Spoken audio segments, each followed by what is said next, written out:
녹음 22 우찌무라 간조전집 제6권 제5부 내세의 두 번째 녹음입니다. 기도드리고 녹음 시작하겠습니다. 주님의 은혜를 감사드립니다. 내세에 대해서 읽고 있습니다. 미래관념이 현세의 사업에 미치는 영향에 대해서 앞전에 읽었는데 이제 내세 문제의 연구에 대해서 강연하신 내용들을 읽게 되었습니다. 주님, 이 내용들을 통하여서 또 많은 신앙의 성장이 있도록 도와주시옵시고, 하나님께서 우찌무라를 세상에 보내신 이유가 이러한 글을 써서 남기는 사명을 주시려고 이렇게 보내시지 않았나 하는 생각이 드는데, 우리가 이것을 잘 배워서 우리의 큰 걸음으로 삼고 우리의 신앙이 발전할 수 있도록 도와주시옵시고, 우리도 내세에 대해서 확실한 관념을 가지고 살아가게 도와주시옵소서. 이 리딩을 듣는 분들을 축복하여 주시옵시고, 한 형제나 한 자매가 있어서 그들의 신앙에 큰 도움이 되기를 위해서 기도드립니다. 꼭 들어주시옵시고 제가 잘 읽을 수 있도록 인도하여 주시옵시고, 주님께서 이 리딩 가운데 성령으로 함께하여 주시어서 축복하여 주시옵소서. 감사드리며 고맙고 고마우신 우리 주 그리스도 예수님 이름 받들어 기도드렸사옵나이다. 아멘. 내세 문제의 연구 1. 인생의 최대 문제. 그래서 누가복음 16장 19절 이하 이렇게 되어 있어요. 인생의 문제는 얼마든지 있습니다. 정치, 경제, 사회, 교육, 산업, 교통, 이루 셀 수 없이 많습니다. 그 가운데 어떤 것이 가장 큰 문제인가는 때와 장소에 따라 다릅니다. 그러나 이것들이 모두 비슷비슷한 문제여서 어떤 것을 크다고 하나 작다고 하나 결국은 똑같은 이야기입니다. 즉 모두가 인생의 문제이며 불과 100년이 안 되는 지상의 생애에 관한 문제입니다. 곧 지상을 떠나서는 없는 문제이며 각 개인에게는 죽으면 사라지는 문제입니다. 인간에게는 과연 인생 문제 이상의 문제가 없는 것일까요? 없다고 현대인은 대답합니다. 이제는 기독교 신자라고 말하는 사람까지도 지상의 생명 이외에는 주의를 하지 않습니다. 최근의 일이었습니다. 미국 에머스트 대학의 어떤 역사학 교수는 우리들의 조상은 신학에 의해 내세를 추구하려고 했으나 현대의 우리는 그렇지 않다. 역사, 경제, 사회, 심리 같은 여러 학문에 의해 70고래희라는 이 짧은 생애를 행복하게 하려고 노력한다. 고 말했습니다. 이 에머스트 대학이란 미국에서 종교적 정신이 가장 농후한 학교라고 인정되었고 전도사 양성학교라는 별명까지 붙은 학교입니다. 우리나라의 아라지마 츠츠무 군을 낳았고 나 자신도 배운 일이 있는 학교입니다. 그런데 이 학교에서조차 현세 이상으로 학자가 연구할 문제는 없다고 이 교수에 의해 주장되었으니 이제 인류 전체가 특히 세계의 지도를 맡고 나서는 미국인이 그 전 주위를 이 작은 지구와 그 위에서 영위되는 짧은 생애에 쏟고 있다는 것을 잘 알 수 있습니다. 이제 만일 인생 최대의 문제가 무엇인가 하는 질문을 걸고 세계를 향해 묻는다면 1000사람이면 1000사람 다 산업 문제, 산업을 기초로 하는 행복 증진 문제라고 대답할 것이 분명합니다.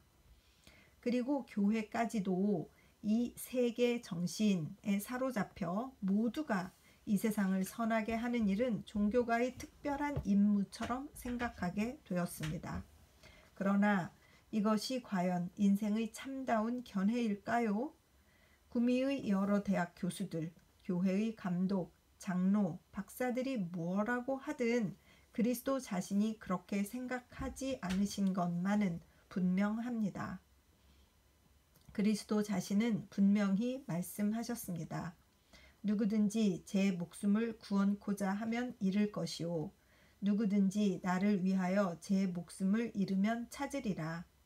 사람이 만일 온 천하를 얻고도 제 목숨을 잃으면 무엇이 유익하리요.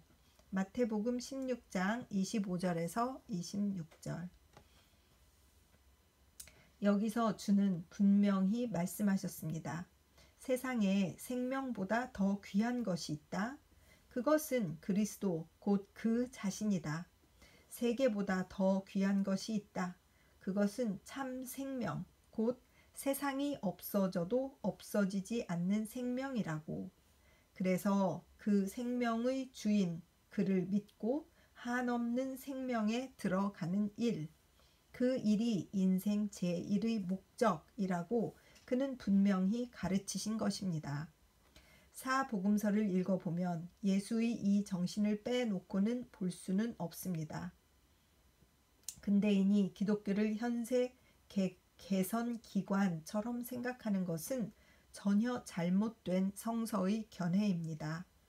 땅 위의 생명 이외에 생명이 있느냐 없느냐는 별 문제로 하고 예수와 사도들이 내세 본위의 사람들이었다는 것만은 의심할 여지가 없습니다.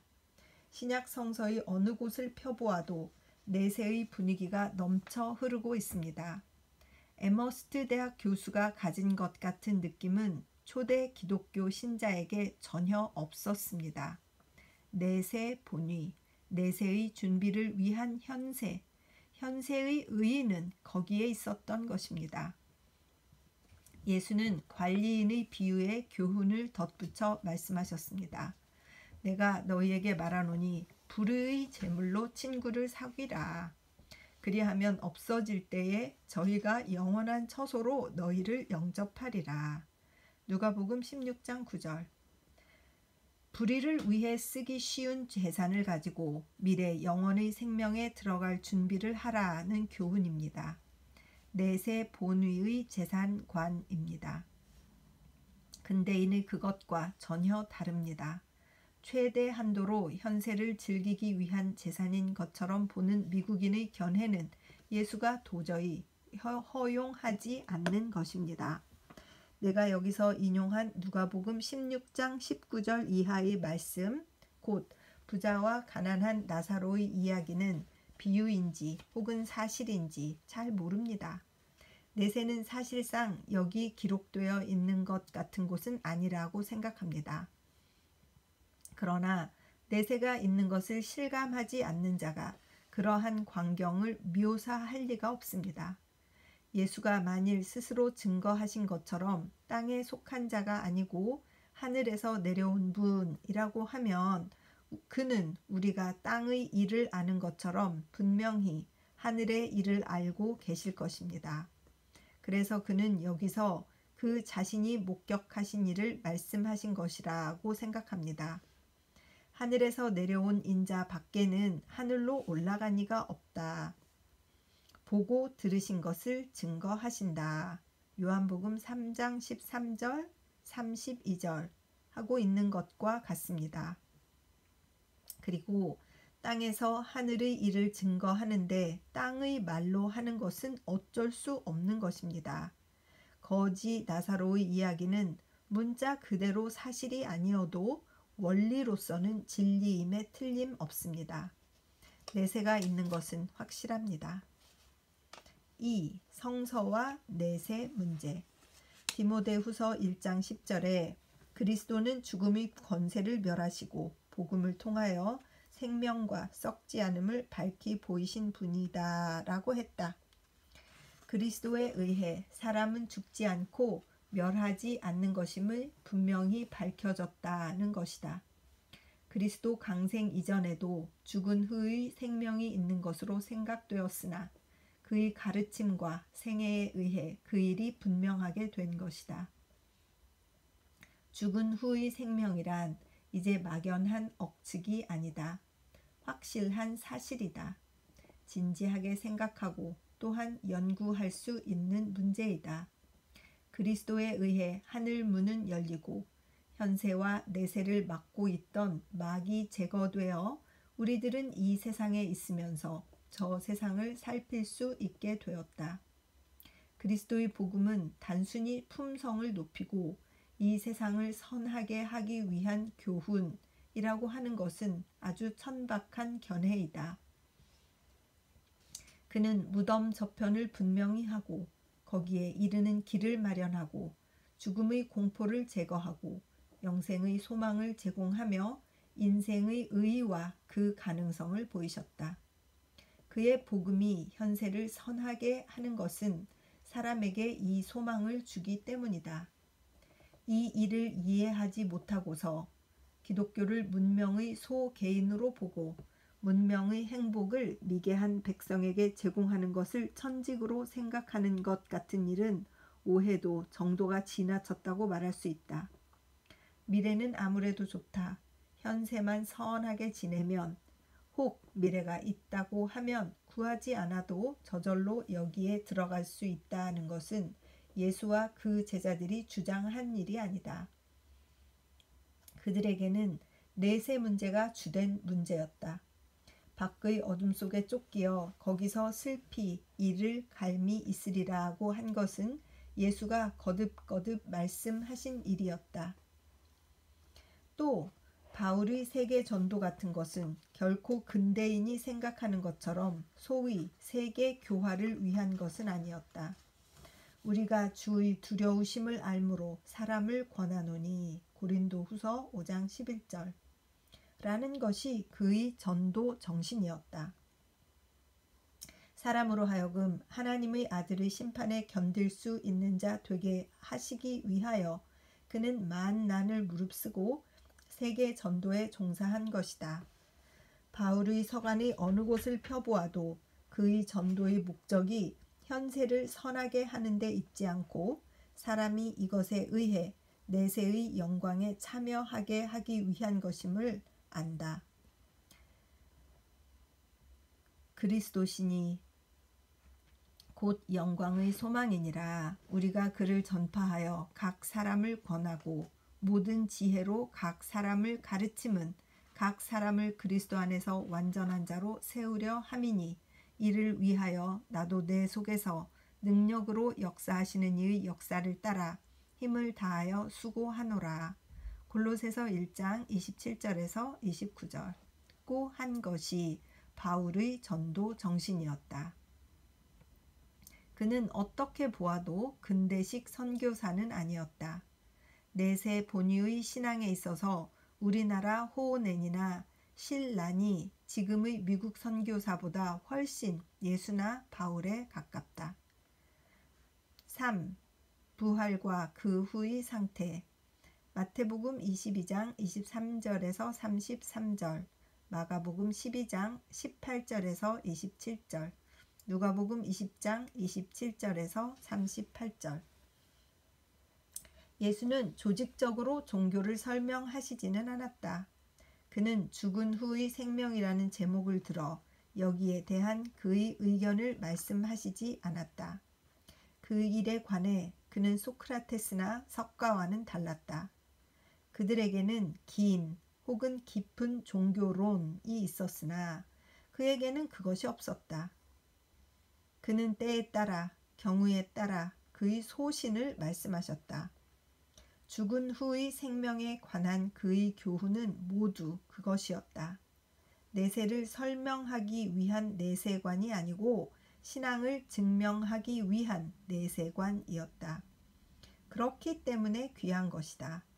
참으로 내세 문제는 도덕 문제를 떠나서 논할 수 없다.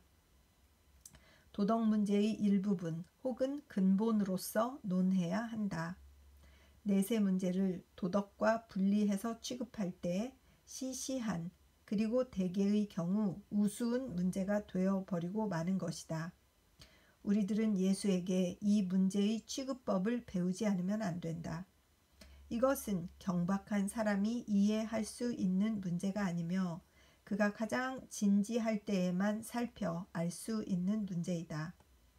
사두개인은 여기서 소위 문제로서 이것을 예수에게 제출한 것이다. 어렵고 재미있는 문제이며 그들은 예수가 어떻게 이것을 풀지 듣고 즐기려고 한 것이다.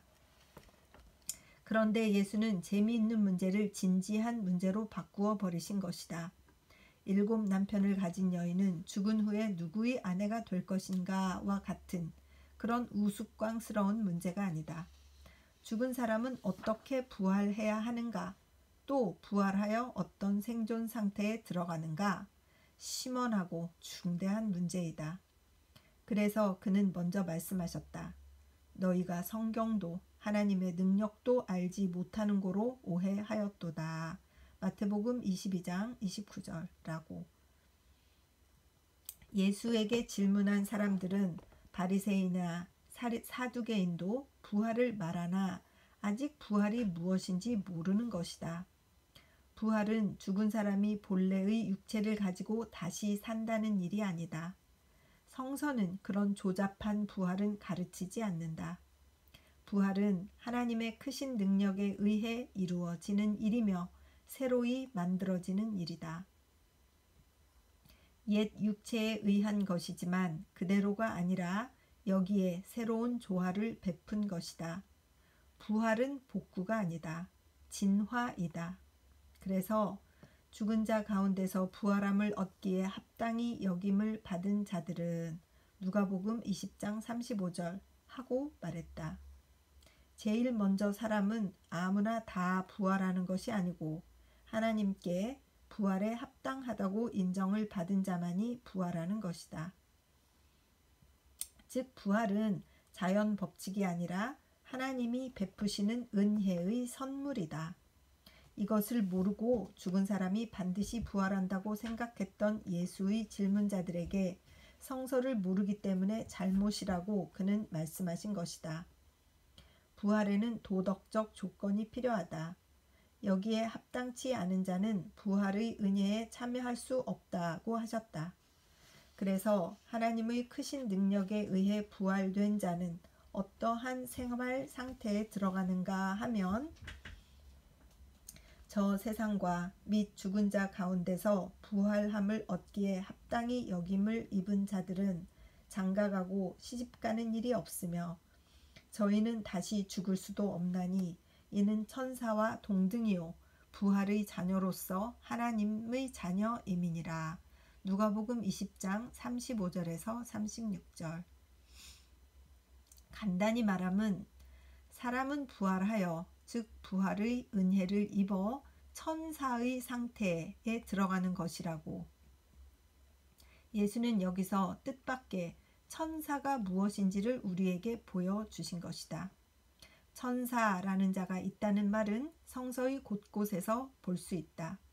천사의 존재를 부정하고는 성서를 모른다. 그리고 천사가 어떤 것인지는 예수의 이 말에 의해 조금 살필 수가 있다. 천사는 장가도 시집도 가지 않는다고 하면 인간과 생활을 근본적으로 달리 한다는 것을 알 수 있다. 즉 육체를 통해 만들어진 것이 아니라 직접 하나님께 만들어진 자이다. 우리가 아는 생물은 모두 생식기관에 의해 생기는 것이나 천사는 하나하나 직접 하나님이 손수 만드신 자이다. 그래서 특히 하나님의 아들이라고 불려야 할 자이다. 그 생활 상태에 대해서 자세히 알 수는 없다고 해도 썩어질 육체에 의하지 않고 직접 하나님이 손수 지으신 자이기 때문에 죽는 일은 없다고 한 것처럼 그 본연의 성으로서 불사불멸이라는 일이다. 생명은 생물에 한정된 것이 아니다. 생물에도 식물이 있고 동물이 있다. 그리고 동물 가운데서 인간은 동물이면서도 동물 이상이다. 사람의 영혼은 위로 올라가고 짐승의 혼은 아래로 내려간다고 한 것처럼 사람에게는 짐승에게 없는 것이 있다. 그리고 짐승 위에 사람이 있는 것처럼 사람 위에 천사가 있다고 말해도 조금도 무리가 아니다. 그래서 사람이 사람다운 일을 다 하면 그에게 더욱 하나님의 힘이 더하여 천사와 같은 자, 괄호 열고 천사는 아니다. 천사와 같은 자, 원어로 아이센겔로스가 된다는 것은 아주 쉽게 알 수 있는 도리이다. 그리고 죽은 후의 생명은 육신의 생명의 계속임과 동시에 그 진화 발달이라고 하면 이것을 천사적 상태라고 말하는 것이 가장 적당하지 않은가? 그리고 우리 신자는 육으로 있을 동안에도 이미 이 상태를 실험하지 않는가? 우리들은 가장 거룩한 상태에 있을 때 천사와 같은 자가 아닌가? 곧 육의 관계는 모두 사라지고 영의 관계만이 남지 않는가? 즉 부부는 부부가 아니고 그리스도 안에 있는 형제 자매가 되지 않는가? 성인, 성녀는 모두 성의 경지를 초월한 사람이 아니었던가? 부활의 자녀는 천사와 같은 자라고 한 것은 그럴듯한 말이 아닌가? 4. 영생의 기초. 누가복음 20장 37절에서 38절. 예수에게 이 어리석은 질문을 한 사람은 사두개파의 사람이었다. 사도행전 23장 8절에서 말한 것 같이 사두개파 사람들은 부활도 천사도 영도 없다고 말했다. 그들은 특히 모세를 믿고 모세오경에 이 일을 기록하지 않았기 때문에 믿지 않는다고 주장했다. 그런데 예수는 여기에 대하여 부활과 천사가 있는 일, 그리고 부활 후의 신자는 천사와 같은 자라고 설명하셨다. 그래서 예수의 입장은 대체로 사두개파 반대편에 선 바리새파의 그것이었다. 그래서 예수의 설명을 곁에서 듣던 바리새파 사람들은 적이지만 아마 만족을 표명했을 것이다. 예수는 다시 나아가 모세를 설명하셨다. 그의 질문자가 모세를 끌어들였기 때문에 그도 또 모세를 통해 대답하셨다. 출애굽기 3장 12편에 무엇라고 써 있는가? 그 6절에 나는 내 조상의 하나님이니 아브라함의 하나님, 이삭의 하나님, 야곱의 하나님이니라고 말했다. 물 좀 마실게요.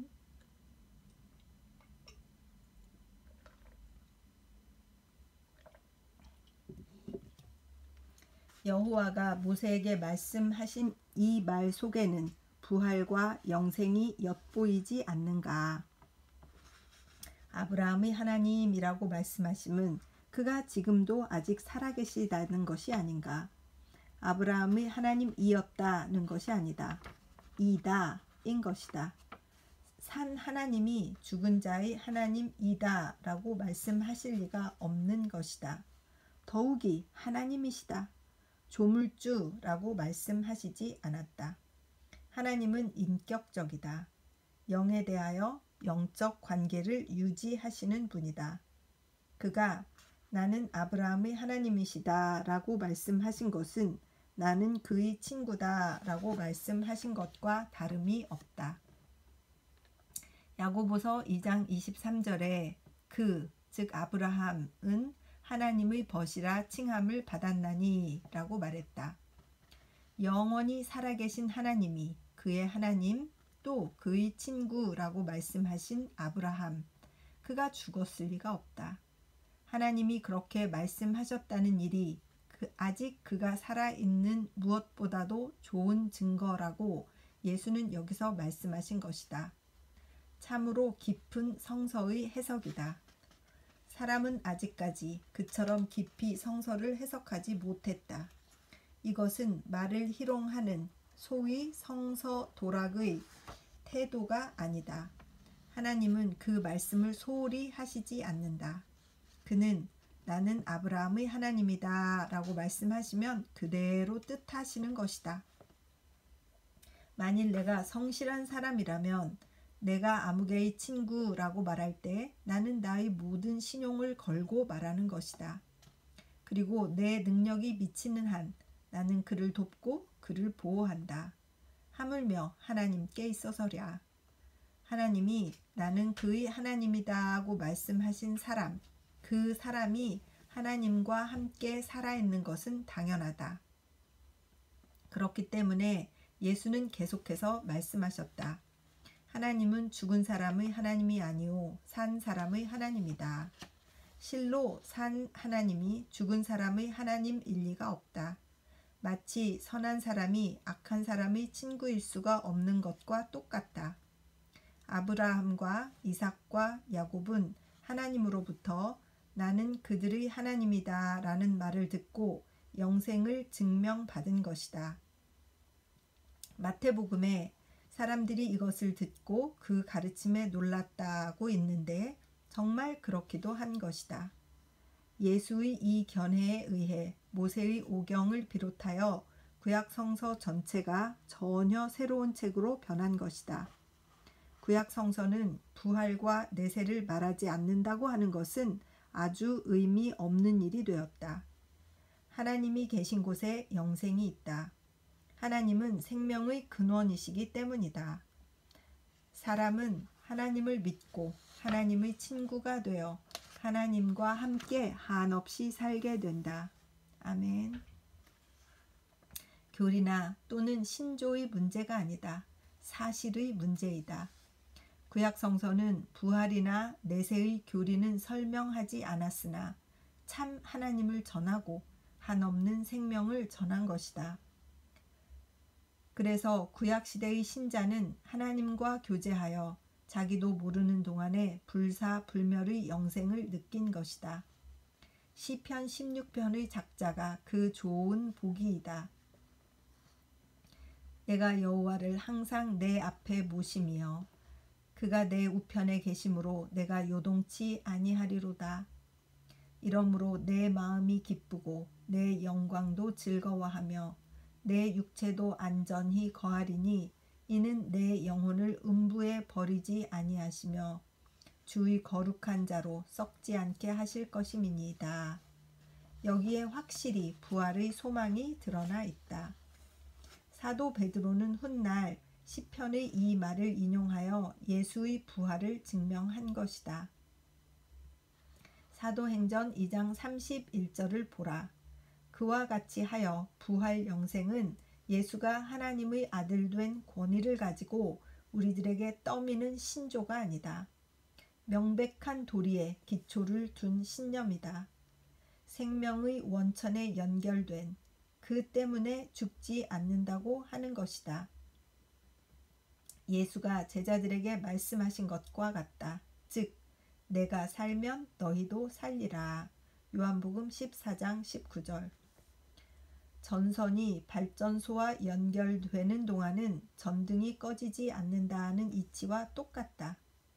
그렇기 때문에 영생은 죽은 후에 시작되는 것이 아니다.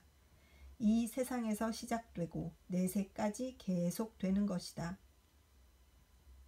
사람이 처음으로 참 하나님을 믿은 그때에 영생은 시작되는 것이다. 예수는 나이 30에 1900년 전 옛날에 이 근대적 대진리를 말하신 것이다.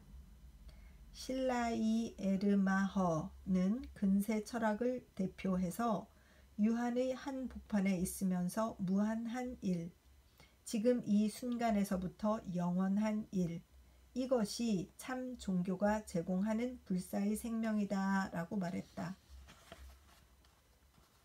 5. 활동의 내세. 마태복음 18장 10절, 누가복음 19장 12절 이하. 내세가 있다는 일과 여기로 가는 길에 대해서 예수는 거듭 설명하셨다.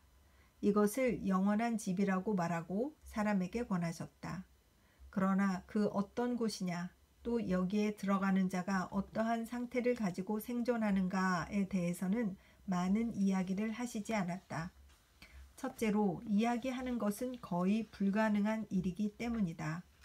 그가 이스라엘의 의회원 니고데모에게 말씀하신 것처럼 내가 땅의 일을 말하여도 너희가 믿지 아니하거든.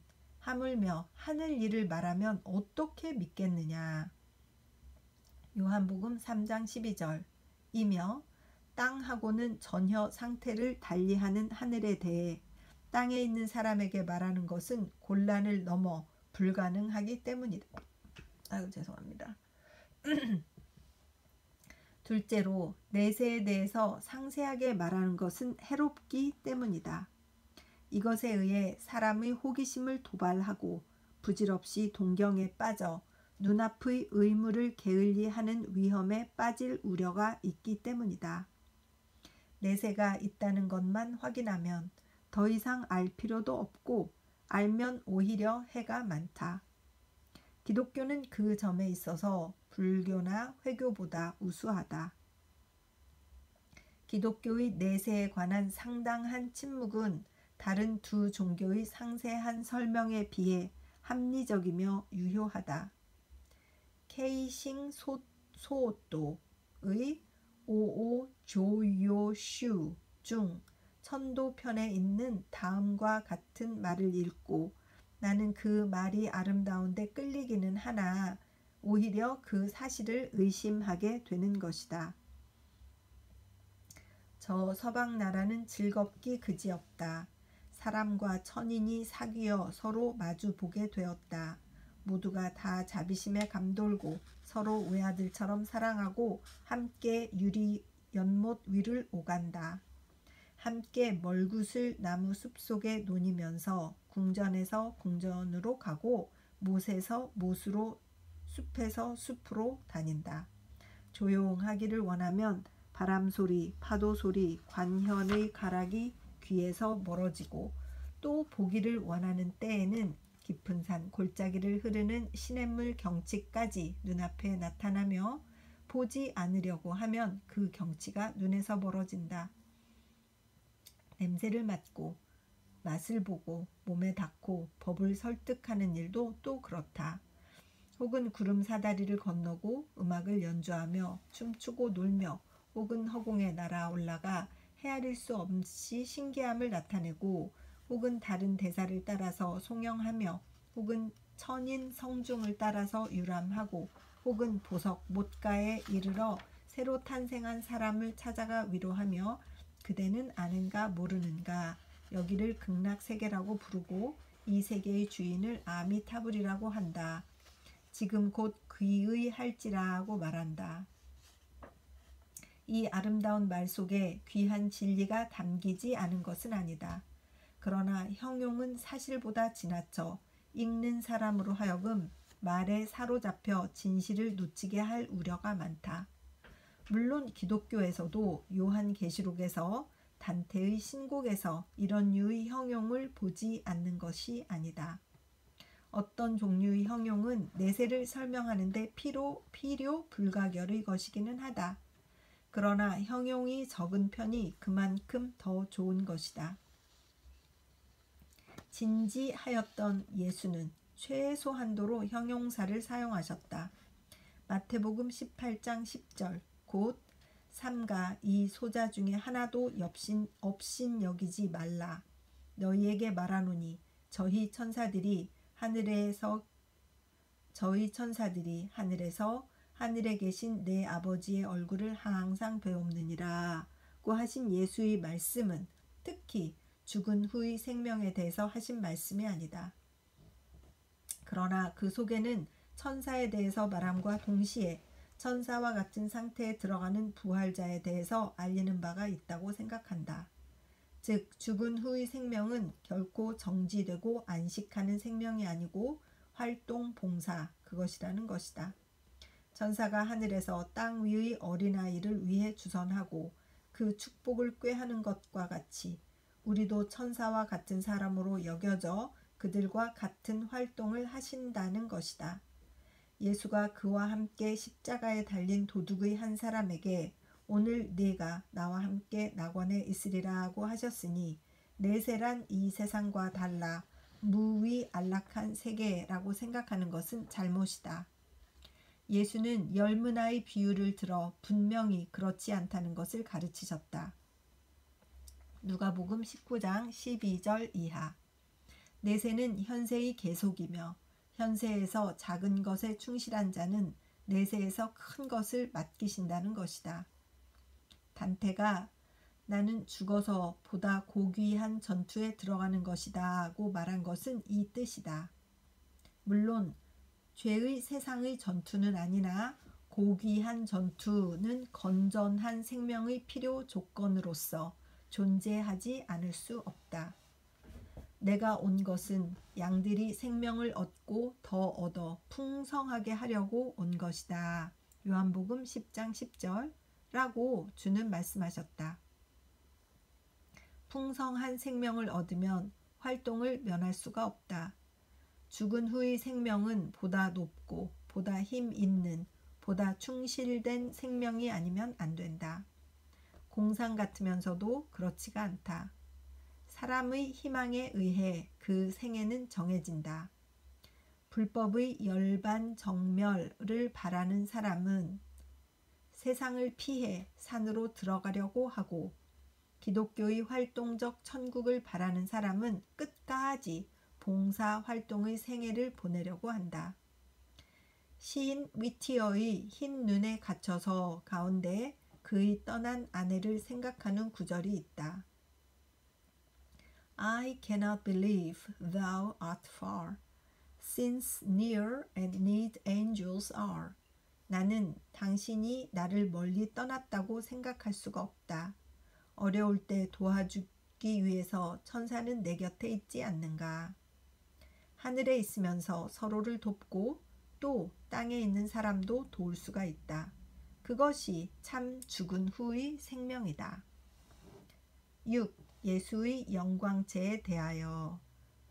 누가복음 4장 16절에서 32절, 마가복음 9장 2절에서 9절. 예수가 말씀으로 내세에 대해서 가르치신 일은 아주 드물다. 우리들은 그의 말에서 소위 내세의 교훈을 짜보려고 해도 짤 수가 없다. 그러나 예수는 말씀으로보다는 행위를 가지고 분명히 영생을 나타내셨다.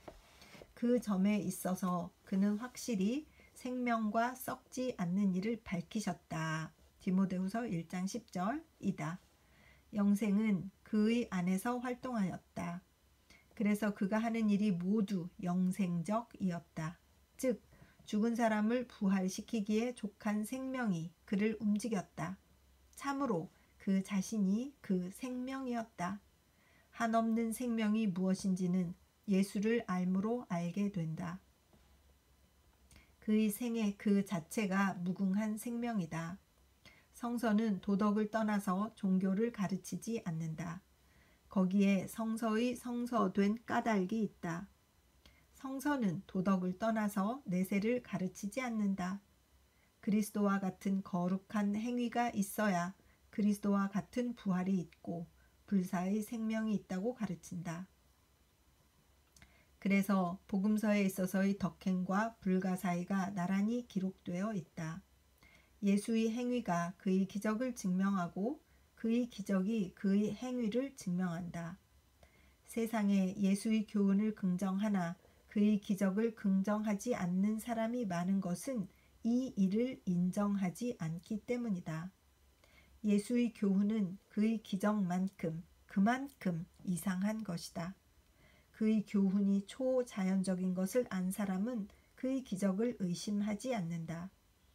누가복음 4장 16절에서 30절은 확실히 예수의 이 두 가지 면을 보여준다. 여기서 그는 그의 공생애의 출발에 앞서 그가 어떤 분이심을 보이셨다. 그가 성서에 정통하신 일, 그가 구약의 예언이 그에게 있어서 채워진 것을 자각하신 일, 또 사람들이 그 입에서 나오는 은혜의 말씀에 놀라라고 했으며 그의 풍채에 하나님다운 점이 있던 일 등을 기록하고 그리하여 후에 예언자의 권위를 가지고 마을 사람들을 징계하셨더니 그들이 모두 일어나 화를 내고 예수를 동네에서 쫓아내어 그 동네 산 벼랑까지 끌고 가 밀쳐 떨어뜨리려고 했다. 그러나 예수는 그들의 한가운데를 거침없이 걸어서 떠나가셨다고 써있다. 이것은 간단한 기사며 많은 사람이 주의하지 않는 일이지만 그 속에 심상치 않은 행동을 인정하지 않을 수 없다. 젊은 목수가 성서를 인용하여 이 말을 한 것이 이상한 데다가 그 떠나는 품이 이상하였다. 예수는 이 경우 도망하지 않았다. 또 몸을 감추지 않았다. 발광하는 폭도들 사이를 홀로 지나치셨다. 참으로 대담하고 가장 남자다운 길이다. 무엇이 예수를 그렇게 용감하게 만든 것일까? 물론 그에게 의인된 확신과 권위가 있어서 이 도덕적 용기를 준 것임은 틀림없겠다. 그러나 그는 목수 요셉의 아들이며 마을 사람들에게서 아무런 존경도 받고 있지 않았다. 그런 그에게 이 권위 있던 일, 그것이 벌써 이상하다. 오늘날 우리 눈앞에 이 일이 일어났다면 우리들은 그 이유를 설명하기 어려울 것이다. 이 경우 그리스도의 몸에서 빛이 비쳐 폭도들이 그에게 손을 대지 못했다고 하면 설명할 수 있다. 혹은 그의 몸에 보통 생명 이외의 생명이 작용하여서 그것이 물리적 법칙을 초월해서 작용했다고 해석할 수가 있다.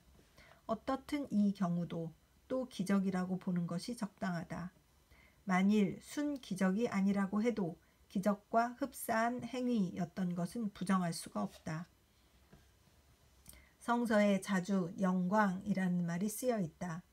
참으로 넓은 의미의 말이며 지금 이것을 일일이 지적할 수는 없다.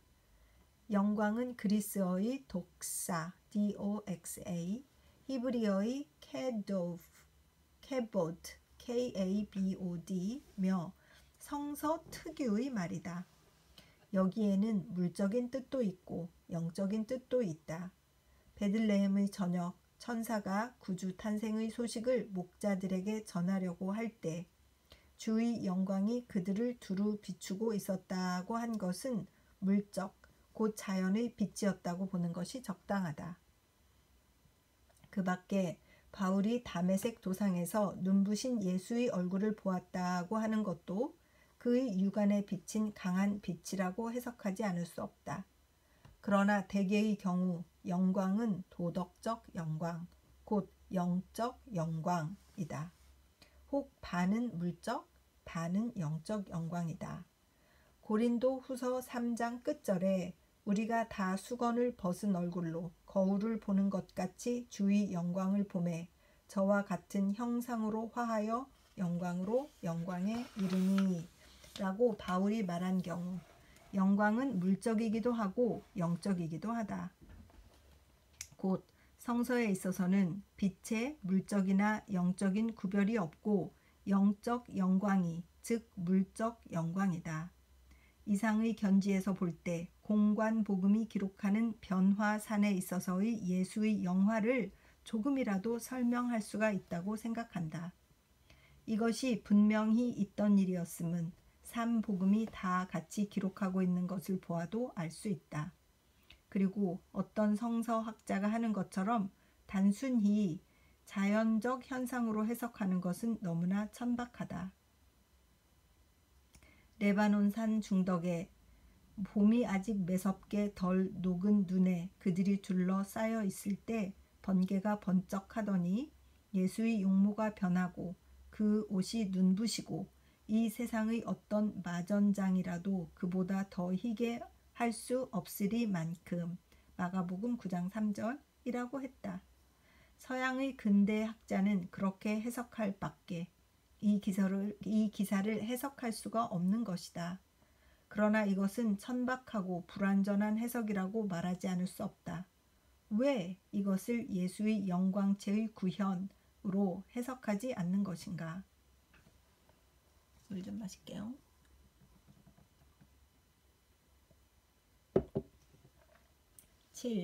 예수의 영광체에 대하여 마가복음 9장 2절에서 8절, 마태복음 17장 1절에서 8절. 전회의 강연에 대해서 청중의 한 사람으로부터 작년 8월 생리학 연구 지상에 실렸던 논문의 일부를 보내왔다.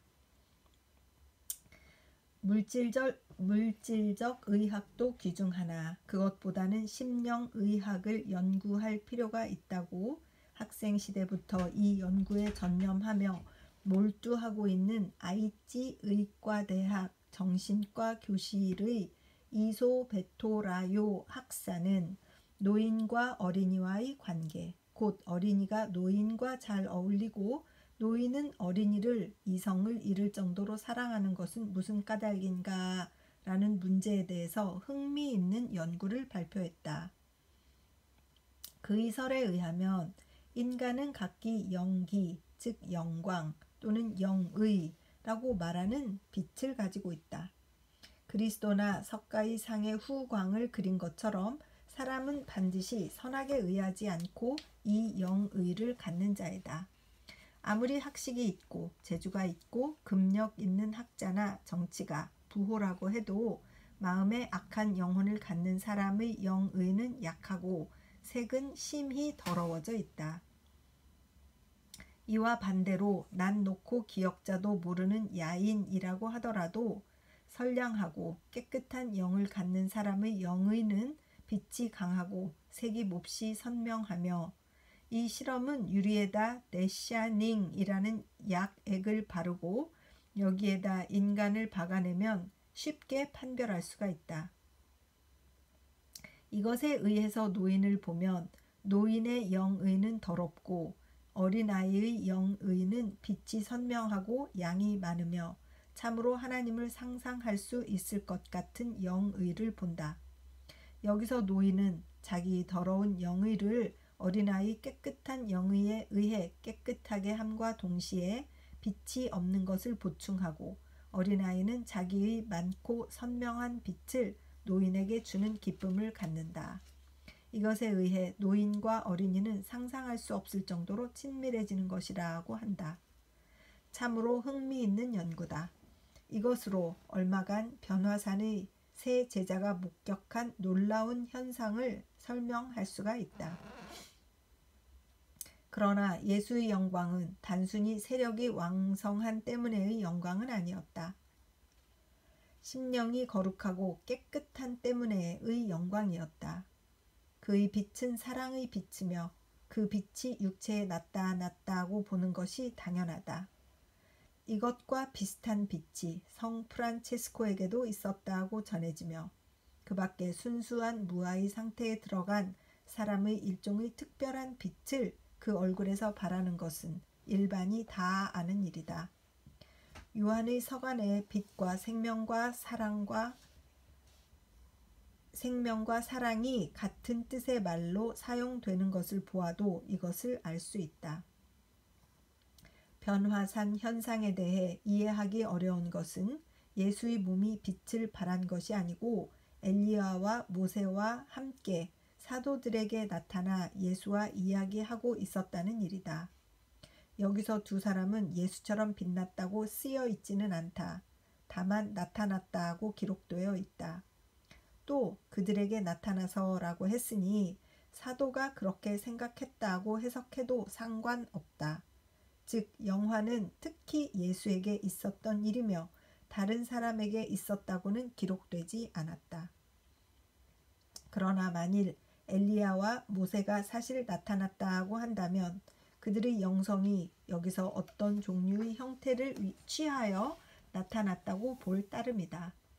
그리고 두 사람에게는 어느 정도 예수를 닮은 곳이 있었다. 그들은 단순히 엄격한 구약의 예언자 혹은 율법가가 아니었다. 엘리야에게는 시돈에 속한 사르밧의 한 과부의 아들을 기도로서 살리는 뜨거운 사랑이 있었다. 모세에게도 또 반역한 이스라엘 백성을 위하여 그러나 합의하시면 이제 그들의 죄를 사하여 주시옵소서.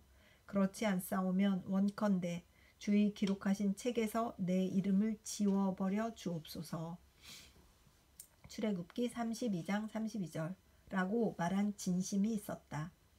이 사랑과 진심이 형태를 이루어 여기에 나타났다고 보아 이해하기 어려운 것은 없다.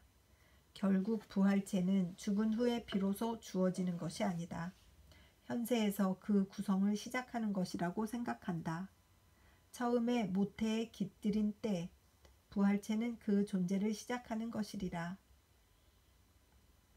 우리들은 날마다 우리들의 부활체를 만들고 있을 것이다. 그리고 가을날 잎이 지고 초목이 긴 겨울잠에 들어갈 때 이미 내년의 잎도 꽃도 열매도 그 원형을 완성하는 것처럼 인간도 죽음에 임하기 전에 그 부활체의 기초를 만드는 것일 것이다.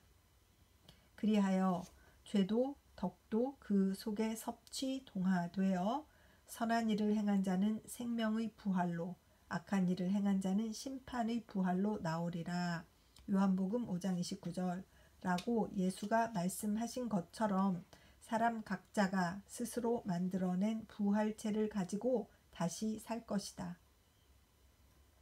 그래서 예수의 경우 그의 강렬한 부활체가 변화산에서 눈부신 빛을 발했다는 일은 해석하기 어려운 일이 아니라고 생각한다.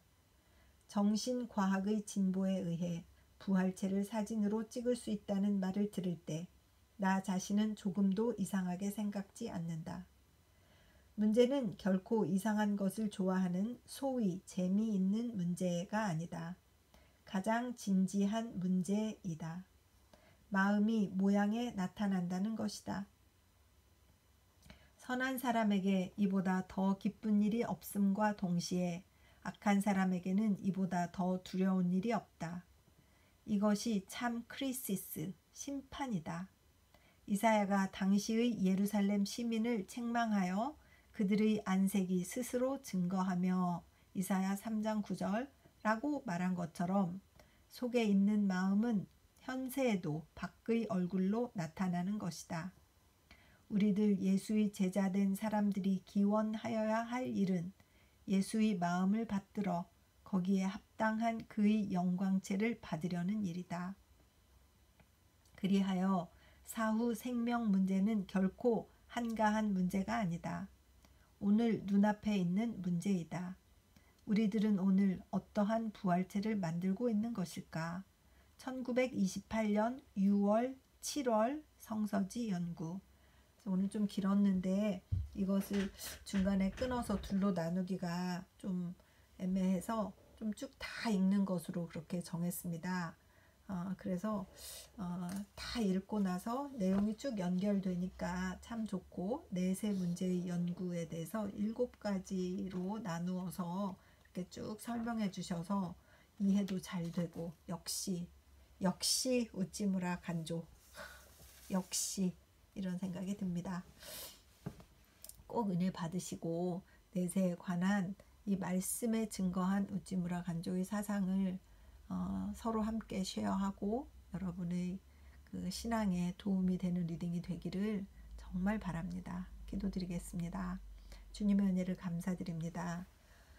과연 우찌무라 간조 선생님답게 내세 문제의 연구도 이렇게 학구적으로 누구도 반박할 수 없을 만한 증거를 가지고 설명을 이렇게 자세하고 친절하고 정말 따뜻하게 하신 이런 글을 읽었던 적이 있는가 싶을 정도로 이렇게 좋은 글을 읽었습니다. 하나님 아버지,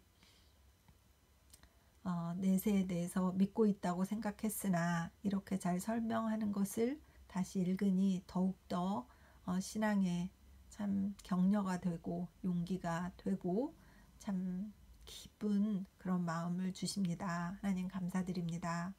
리딩을 듣는 어떤 분이라도 있어서 정말 그들의 신앙에 도움이 되었으면 좋겠습니다.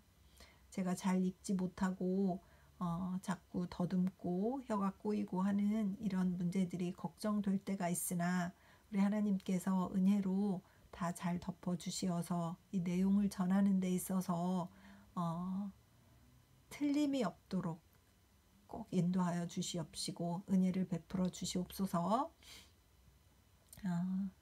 읽는 탤런트를 갖지 못한 것에 대해서 참 마음이 좀 좋지 않을 때가 있는데 더 잘 읽어낼 수 있도록 주님께서 특별한 은혜를 내려주시기를 간절히 바라고 기도드립니다. 주님, 내세에 대해서 이렇게 잘 읽었습니다. 하나님, 이 신앙이 더욱더 견고하여지고 강건하여질 수 있도록 인도하여 주시옵소서. 이 리딩을 듣는 분들을 사랑하고 축복합니다. 우찌무라 간조 선생님이 얼마나 심혈을 기울이신 그 노년의 그 글이 정말 가슴을 찡하게 만듭니다. 하나님 감사드립니다. 은혜 내려주심을 감사드립니다. 모든 말씀을 고맙고 고마우신 우리 주 그리스도 예수님 이름 받들어 기도드렸사옵나이다. 아멘. 사랑하고 축복합니다.